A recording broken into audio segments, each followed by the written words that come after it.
Компьютер. Ағылшын тілінен аударғанда есептегіш, яғни ақпаратты өңдеуге арналған құрылғылар жиыны. Қазіргі кезде олардың негізгі қызметтері басқару болып табылады. Мәселе қою. Компьютердің құрылғыларының қандай түрлері бар және олардың қызметтері қандай екенін қарастырайық.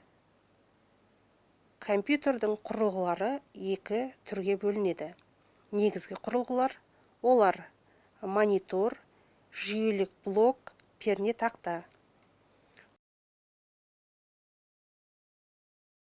Қосымша құрылғылар принтер, дыбыс колонкалары, тінтуір, модем.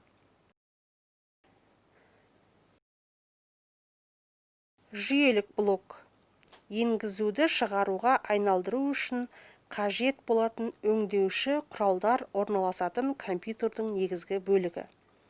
Дербес компьютердің негізгі электрондық құрылғылары олар процессор, жедел жады, видеокарта, озу, процессордың кулері, көріктендіру блогы орналасқан блок.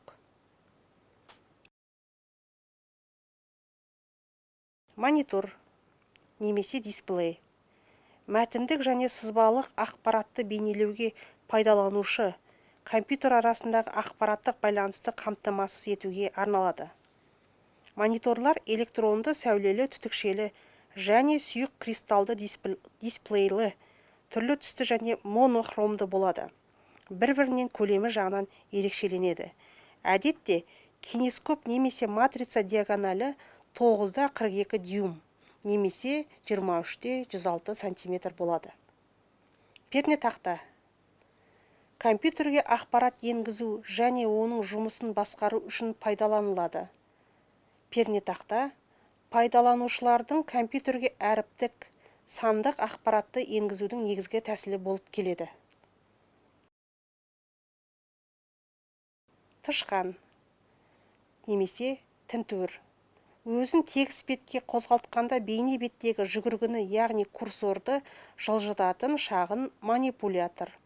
Тінтуір компьютермен әдетте сым арқылы жалғанатын және тұрпаты кәдімгі тышқанға ұқсайтын беткі үш батырмасы бар қорапша. Принтер. Мәтін және кескіндерді қағазға немесе басқа да басып шығарылатын арқауларға шығарылған арнайы құрылғы. Электронды есептеуіш машинаның ақпарат басып шығаруға арналған перифериялық құрылғыларының бір түрі болып саналады. Баспа таңбаларын басу әдістеріне қарай, принтерлер матрицалық, сия құюшы, ағыстық, струйный, лазерлік, жылулық, сублимац тағы басқалары болып бөлінеді. Дыбыс колонкалары. Дыбыстық ақпаратты шығару құрылғысы. Бұл компьютерлерге телефон желілері немесе байланыс желілері арқылы өзара мәлімет алмасуға мүмкіндік беретін құрылғы. Модемнің негізгі сипаттамасы мәліметтерді жеткізу жылдамдығы бит және секунд.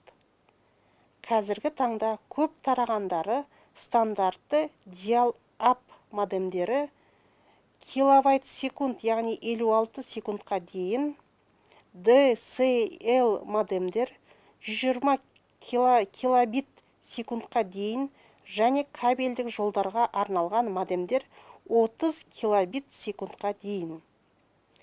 Кез келген компьютер техникалық көзқарас тұрғысынан қарастырғанда әрекет ету принциптері әртүрлі материалдық нысандарының өзара байланысты жүйесі болып табылады.